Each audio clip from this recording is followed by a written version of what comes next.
പകുതി വിലയ്ക്ക് ഇരുചക്ര വാഹനം നൽകാമെന്ന് വാഗ്ദാനം ചെയ്ത് കോടികളുടെ തട്ടിപ്പ് നടത്തിയതിന് മൂവാറ്റുപുഴയിൽ പിടിയിലായ തൊടുപുഴ സ്വദേശി അനന്തു കൃഷ്ണനെതിരെ ഇടുക്കിയിൽ വ്യാപക പരാതി.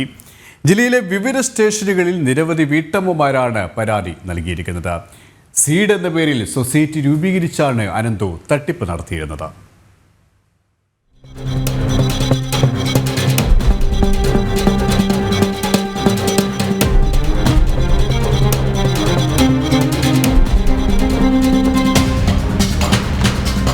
വമ്പൻ കമ്പനികളുടെ CHR ഫണ്ട് ഉപയോഗിച്ച് പകുതി വിലയ്ക്ക് ഇരുചക്ര വാഹനം നൽകാമെന്ന് വാഗ്ദാനം ചെയ്ത് സംസ്ഥാനത്തെ വിവിധ ഭാഗങ്ങളിൽ കോടിക്കണക്കിന് രൂപയുടെ തട്ടിപ്പാണ് അനന്ത് നടത്തിയത്. മൂവാറ്റുപുഴ പോലീസ് രജിസ്റ്റർ ചെയ്ത 3 തട്ടിപ്പ് കേസിലെ പ്രതിയാണ് ഇയാൾ.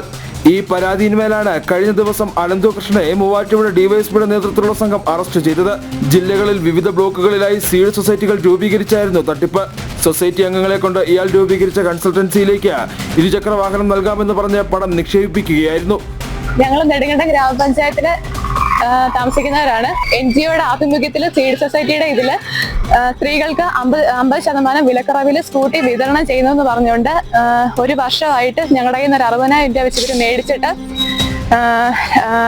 3 മാസത്തിനകം വണ്ടി കൊടുക്കുമെന്ന് പറഞ്ഞാണ് ആൾക്കാർ ഞങ്ങളുടെ കയ്യിൽ നിന്ന് പൈസ മേടിച്ചത്. ഇതിന്റെ പ്രൊമോട്ടർമാരും കോർഡിനേറ്റർമാരും സീഡ് സൊസൈറ്റിയുടെ സെക്രട്ടറി പ്രസിഡന്റ് ഉൾപ്പെടെ ഉള്ളവരാണ് ഞങ്ങളെ ഇതിലേക്ക് കൊണ്ടുവന്നിട്ട് ഞങ്ങളെ കൊണ്ട് 3 മാസത്തിനകം വണ്ടി തരാം എന്ന് പറഞ്ഞാണ് ഞങ്ങളെ ഇതിലിട്ട് വിളിച്ചത്. 3 മാസത്തിന് ശേഷം വണ്ടി കൊടുക്കുകയോ ഇതിന്റെ കറക്റ്റ് ആയിട്ടുള്ള ഒരു അപ്ഡേറ്റ് നമുക്ക് തരാതിരിക്കുകയും ചെയ്തു. ചോദിക്കുമ്പോൾ ഇവര് സീഡ് സൊസൈറ്റി അത് ചെയ്തു സീഡ് സൊസൈറ്റി ചെയ്ത പഴയ കാര്യങ്ങൾ എടുത്തിടുകയും എന്നാൽ ഇതിലൊരു തട്ടിപ്പാന്ന് നമ്മൾ മനസ്സിലായി. നമ്മൾ മുന്നോട്ട് വരുമ്പോൾ നിങ്ങൾ എന്തിനാ ഇതുമായിട്ട് മുന്നോട്ട് പോകുന്നത്, ചെയ്ത് തരുമെന്ന് പറഞ്ഞ് നമ്മളെ ഇതിലോട്ട് ഒഴിവാക്കുകയൊക്കെ ചെയ്തു. സംസ്ഥാനത്തെ എല്ലാ ബ്ലോക്കിന് കീഴിലും ഇത്തരം സൊസൈറ്റികൾ പ്രതി രൂപീകരിച്ചിട്ടുണ്ട്.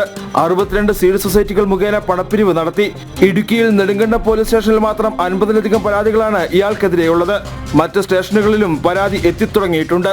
അതേസമയം പണം തിരികെ നൽകുമെന്ന് ഇടനിലക്കാരായി പ്രവർത്തിച്ച കോർഡിനേറ്റർമാർ പറയുന്നു. തട്ടിപ്പിന്റെ വ്യാപ്തി കണ്ടെത്തുന്നതിനായി പോലീസ് പരിശോധനകൾ ആരംഭിച്ചിട്ടുണ്ട്.